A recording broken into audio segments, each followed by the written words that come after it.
Welcome to the Life Self-Mastery Podcast, where we bring in entrepreneurs who have created online businesses and improved their lifestyles. Here's your host, Rohit Malhotra.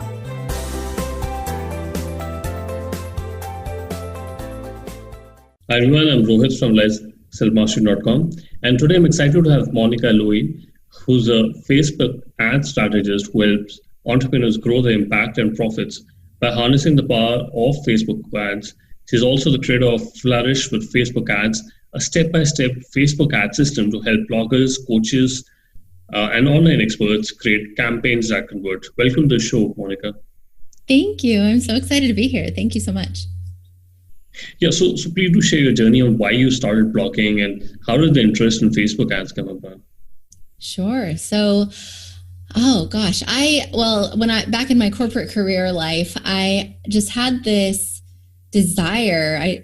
Just came out of nowhere to be my own boss. I found this book, Escape from Cubicle Nation, at the bookstore, and the title just spoke to me when I was deep in the trenches of, busy corporate life and working 50 plus hours, and the work just never ended. And it was just a lot. And so, the whole idea of becoming my own boss just started to really appeal to me, where I could feel like I could have a say and be more creative and, really get to figure out things. And, with my own business, I just had no idea what my own business could be. And so it took me a few years before I really started down the path of figuring that out. And so when my husband and I started having kids, when we had our son, I really wanted to have more time with him. And of course, my corporate career, I knew that even though my priorities were changing with becoming a mom, that, the demands of my job were not going to go away anytime soon.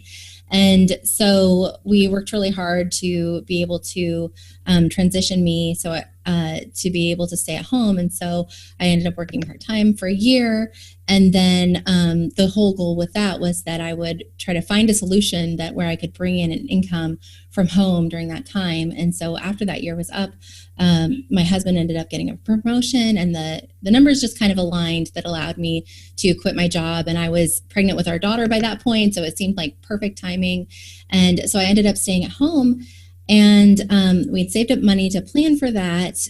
But then just not even 2 months into me being a full-time stay-at-home mom, we saw that our savings started to dip a bit, and it really made us nervous because we had voluntarily gone from 2 incomes to 1, and this was just a few years after, the Great Recession, and so we just felt very vulnerable. And so we ended up deciding that we were going to be better with our money. I had a background in finance, so I was like, okay, I'm going to dive into the personal finance world and figure this out. How do people live on one income?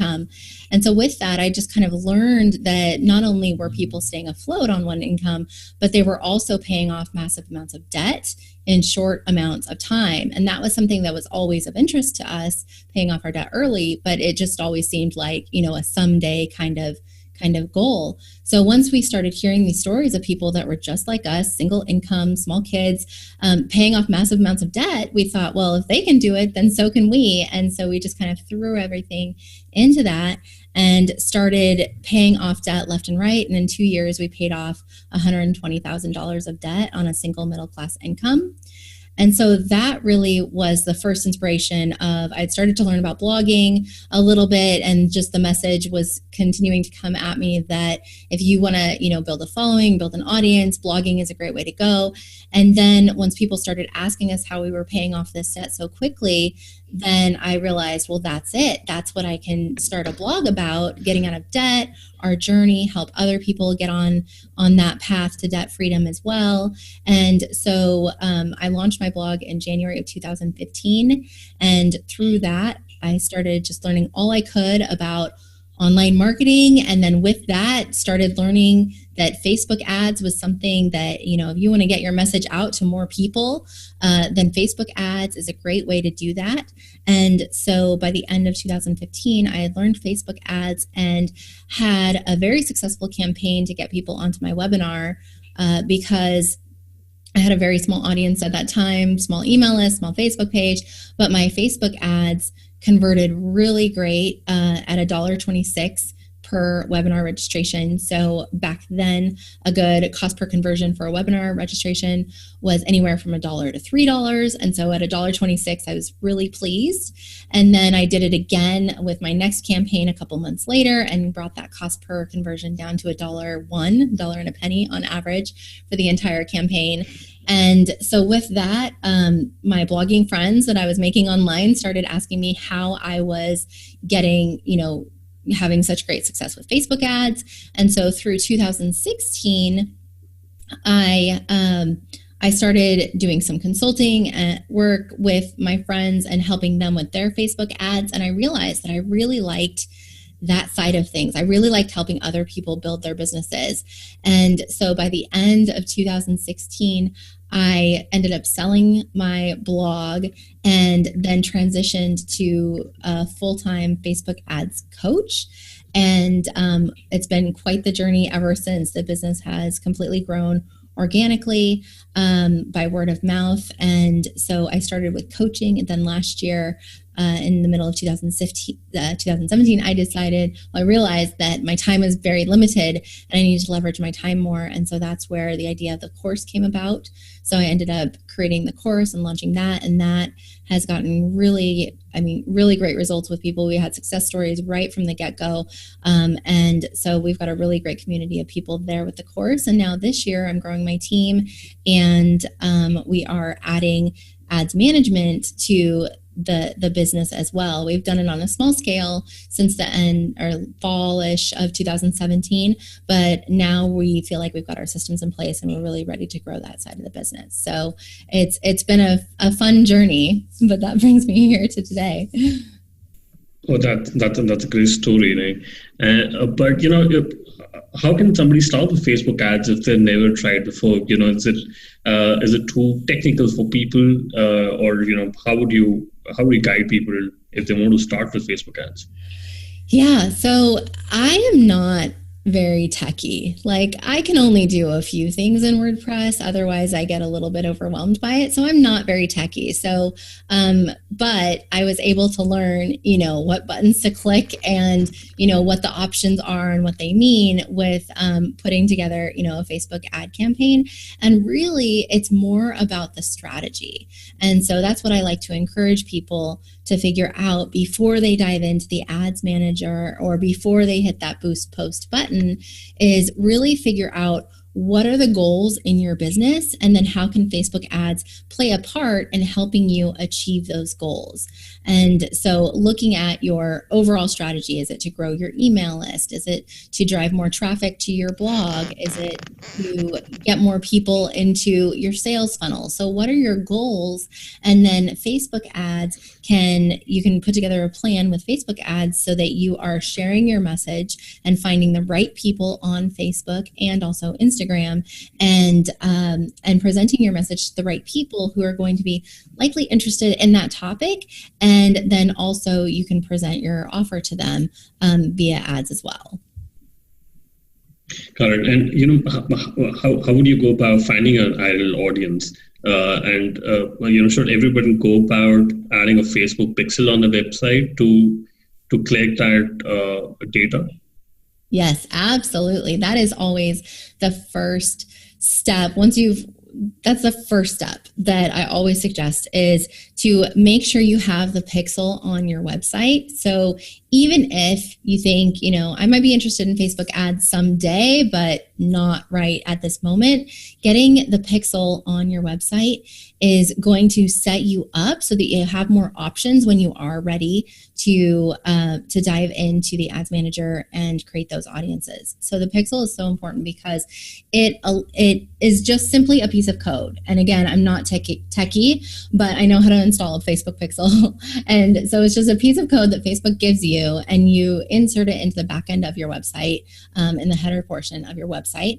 And that just allows your website to communicate with Facebook so that Facebook can see who is coming to your website. And then from there, once you are ready, you can create audiences of people who visited your website overall, or maybe specific pages on your website, specific blog posts. And so you can create those audiences, and then you can also create lookalike audiences off those custom audiences is what they're called, from your website visitors. And that allows Facebook to go into, its massive directory of 2 billion people and find more people who are like your website visitors, who are likely also interested in what you talk about on your blog and on your website.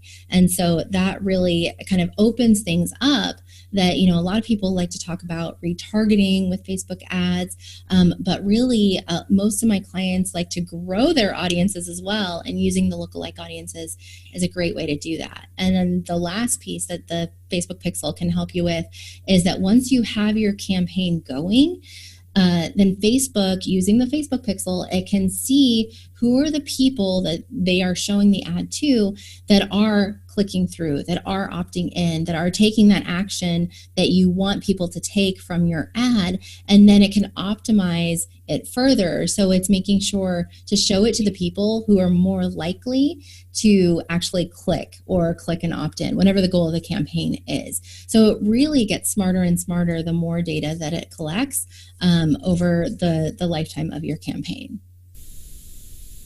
Okay, so you've been able to drive webinar conversions for as low as $1, and email subscribers for 60 cents. But I would love to learn more about it. And there are many ways in which you can choose the format of the ad, like video, image, carousel, slideshow, canvas. So what do you think is the best format for ads in your view, or does it just depend on the product or a business or an audience?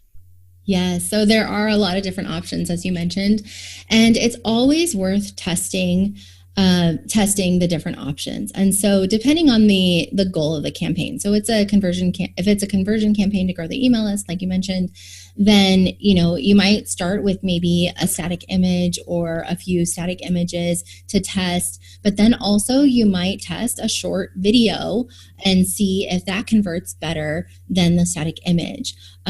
Also the carousel, I've had a number of successful carousel ads because the carousel allows you to add multiple images and or video in the ad itself. And so then each image, for example, can represent, a benefit of your free opt-in, whatever it is, to get people to subscribe to your email list.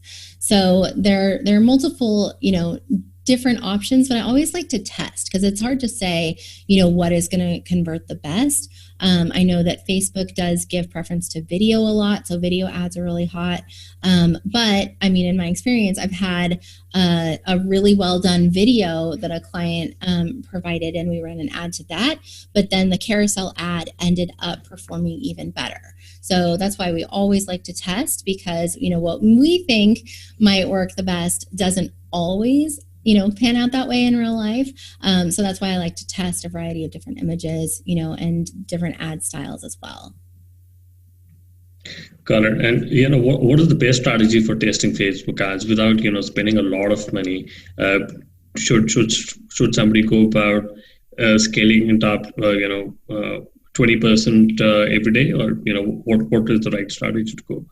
Yes. So a lot of my clients, especially when I first started coaching, they had smaller daily budgets. And so we really wanted to leverage that the best way that we could. And so I'm talking like $20 a day, $30 a day. And so the way that we would use that most effectively is we would just allocate $5 per different audience that we would test. So we like to test a number of different audiences to start, and then we'll just show each of those audiences the same ad, so the same version of the ad, same image, same headline, same ad copy, etc.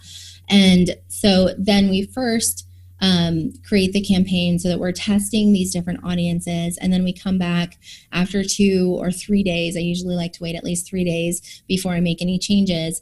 And then we can clearly see, which are the front running audiences, which ones are the best performers, and then which ones are kind of lagging behind, costing a little bit more money per click or per, conversion.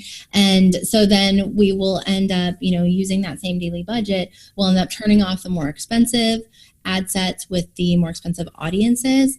And then that's where we'll start to test different images. So usually like the image or the video that can really have the biggest impact on the cost per result. So that's why I like to start with testing the images first. And then once we feel like we've landed on a great image that's converting well, then we might test different headlines and different ad copy from there. But once you've landed on an ad that is doing great and you're loving these costs, and now you're just ready, to put more money toward it so that you can get even more results, that's when we slowly increase the budget. And a lot of my clients, they get a little excited and they want to just, put the pedal to the metal and increase the budget really fast. But I always suggest that we increase the budget slowly, because if you're starting with a $5 a day budget, for example, and you go to $7.50, so just a $2.50 increase, that doesn't seem like a lot, but to the algorithm, that's a 50% increase. And so in order to keep your cost per result the same, then it needs to find 50% more people to show the ads to who are going to interact with it in the same way. And so I usually just increase by $2.50 per day until the daily budget for that ad set is $20. Then I start to increase it a little bit more, so by $5 per day. And then on the higher daily budgets, 50 plus or so, then we might test increasing it even faster, maybe $10 a day. So, but that's something that we always just like to keep a close eye on when we're scaling up. And so increasing the budget is one way to scale up, of course, but then you can also increase the number of ad sets that you're using. So increase the number of audiences that you're using, and then also increase the number of, different versions of the ad as well. So if you're finding, there may not just be one winning ad and one winning ad audience combination there, in a great case scenario there, you're going to have several. And so then that's how you can scale up even quicker by having multiple audiences, multiple different ads going. Okay, and what are some of the big mistakes marketers make on Facebook ads? Well, so the biggest mistakes that I see is, first of all, the lack of commitment. So when people get started with Facebook ads, sometimes people kind of just throw up their hands too soon. And my most successful clients are the ones that are like, okay, I know that this is going to be an investment. I know that there's going to be some learning. There's going to be, some testing involved, and I'm ready to commit to that. I really want to figure this out. And so here's my budget, let's see what we can do. Whereas the ones that are like, I'm a little bit scared of this. I don't want to waste my money. And I'm just going to try this. And then, after a few hours, they're like, it's too expensive. I'm wasting my money. And they turn it off. Or even just a couple of days, they're feeling like they're just not getting the results that they're wanting. That's when I feel like they're missing out on this large opportunity, because, it takes the algorithm time to learn who is interacting with the ad in the way that we want to. That's why I turn on the campaign and I let it go for 3 days before I make any changes, because the algorithm needs that time to learn. And then, of course, there are the testing opportunities where we can test different audiences. We can test different ad variations, test different styles of ad, like you mentioned with the videos and the carousel ads and all of that. And so there's a whole lot that we can do, but it does take time. We don't always hit it out of the gate right from the start. So the people that have the most success are the ones that kind of understand that. that it's a learning process. And with each campaign, with each ad and audience we test, we are learning something. We're learning what works or we're learning what doesn't work. And that's getting us closer to the end goal. And so that's the first biggest mistake that I see. The second biggest mistake is really the lack of education. And so a lot of times, we got to be action takers in our business. We're encouraged, take action, take action, take action. But with Facebook ads, if you take action and you are not sure what you're doing and you're not sure how to structure an ad so that it actually entices people to click and then click and opt in, and you're not really sure what all the options mean, and Facebook says try this, but you don't really know if that's going to work, for your strategy that you're doing, that's where people can kind of start to see that they're spending money but not getting the results that they want. And so that's why taking the time to educate yourself on what are the different options, what are the strategies that you are trying to have success with, use Facebook ads to have success with, and then how do you structure your ad so it actually converts. So taking the time to do that. And then the third piece is the lack of strategy. So, people will see that Facebook says, oh, your post is getting 95% more engagement than all the other posts on your page. So don't you want to boost it? Don't you want to put $20 toward it? And that's really Facebook's low-hanging fruit, because when people are, they get excited about that. Oh, this post is doing really well, but they don't stop and think, well, what is this really, important for me to get more eyes on? Is this really the right message for me to share? Is this really going to help me meet my goal of growing my email list or driving more traffic? And so I like to encourage people to, look at the big picture of what you really want to achieve in your business, and then step back into how can Facebook ads help you achieve those goals. And so just get very clear on the strategy so that you can put that into place and create an effective ad campaign to help you meet that goal. Got it. And have you run Instagram ads, or are they very similar to running Facebook ads? Yes. Yeah. We're having a lot of fun with Instagram ads, and especially Instagram story ads. And so the thing to look out for when running Instagram ads is that in the ad set screen where you have your placement options. So that means where the ad is going to appear, whether it's on, the Facebook news feeds, on the Facebook, desktop right column, the audience network, instant articles, etc. In there, you also have Instagram. And if you just leave the default selections, then Instagram will be included in that. And, but you have to go look once you're creating your ad and make sure that the ad makes sense on Instagram, because on Instagram, there's no headline. And so for our traffic campaigns, especially, our strategy is to have a really intriguing headline, a great image that captures attention, really intriguing headline. And then we just give a little piece of text above the image that kind of piques the user's curiosity so that they click, because that's the goal, is just to get them to click. And so with that, when people aren't careful and they leave the Instagram box checked, then, all you see as the scroller on Instagram is just the image, no headline, and a little piece of text that you're not really sure what that means, because the headline, has that key piece of information that tells you what the blog post is about. So always be careful that you are, creating the ad specifically for Instagram. And with Instagram, you want to use a lot of emojis, and you're going to have a little bit longer text to explain what's going on because you don't have that headline. And so I encourage people to, create a separate ad set specifically for Instagram, where you can check that box. This is Instagram feeds only, and then you can customize your ad so that you're speaking to people on Instagram. So for example, I was scrolling Instagram earlier today, and I saw an ad that came through, and it was a messenger ad. And they said, click below to send us a message about something. Well, the message button on Instagram is actually on the image, which is above the text. And so the click below, was just out of place. So that told me that they were using that ad in the ad set. They created that ad in the ad set where they were showing it on Facebook, and they also left Instagram selected. So just make sure that you're being aware of those things so that your ad, looks like it belongs on Instagram, or, if for Facebook, that it looks like it belongs on Facebook.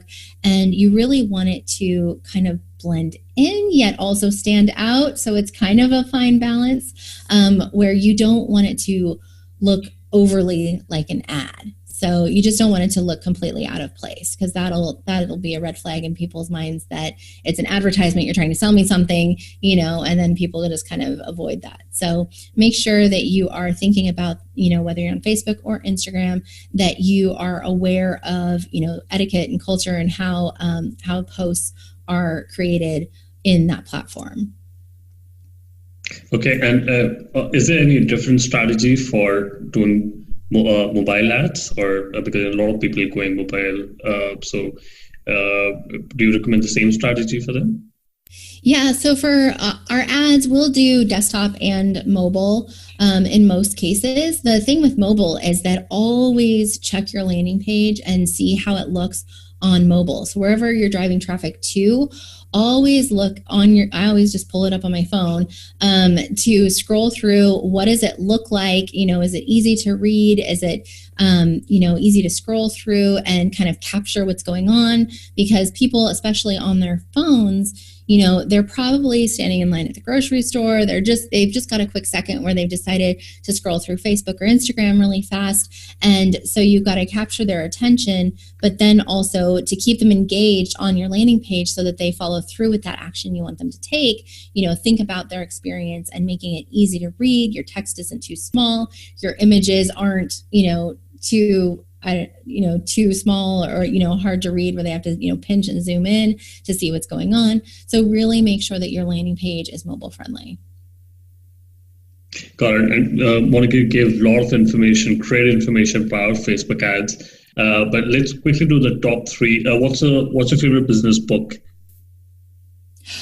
Okay, so I love books. I have a lot of favorite books, but one of my favorites right now, it's not really a business book, but I think it definitely applies to entrepreneurs. And I'm just kind of obsessed with it right now. I listened to the audiobook twice and I bought the physical book. And so I'm definitely devouring this book. It's called You Are a Badass at Making Money by Jen Sincero. And I just think that she helps you kind of reframe your mindset about making money. And that's so important because as business owners, we are building a business in order to have a profit. And so I'm really in the space of growing my business and wanting to make sure that I'm not thinking too small and limiting myself. And so this book definitely helps you go through that and feel, great about making more money so that you can do, bigger and better things and help more people. Got it. And if you could go back in time when you started your business, what is the one thing you would have focused on or done anything differently? I think that I would stop being so shy. I feel like I've been so shy online, and even now in my business, I still feel like I'm a little bit shy. So that's why I'm trying to do, more podcast interviews and get myself out there more. And so just, stop being so shy and, be more vulnerable, get yourself out there. And, because that really helps you, help more people. And so that's something I'm working on right now, but I definitely would have started earlier on working on that. Got it. And what's your favorite online tool? My favorite online tool is Asana. My team and I use Asana to keep everything in our business organized. We have a lot of different projects, a lot of different balls in the air with different clients and different, projects to move my business forward and training and all of this stuff. And so we keep everything organized in Asana, and that allows us to assign things out and just kind of keep track of the status of all the different areas of our business. So we love Asana. And it's totally free for us. We haven't needed to upgrade to the paid version. So bonus right there. Right. And, what is the best way people can reach out to you and know more about your course, Flourish with Facebook Ads? Sure. So you can learn about the course at monicalouie.com/flourish. And I would love, if you're okay with it, to offer a $50 off promo code to your audience. And that would be awesome. Yeah, so they can use that LSM50 for Life Self Mastery, LSM50, and that'll save $50 off the course, but you can learn more about it at monicalouie.com/flourish. Got it. We'll put that in the show notes. Thank you very much for coming on to the show. I learned a lot about Facebook ads. Really appreciate it. Yeah, thank you so much for having me. This was a lot of fun. Thanks for listening to the Life Self Mastery podcast, where we teach you how to start and grow your online business. For more information, visit Rohit's blog at www.lifeselfmastery.com.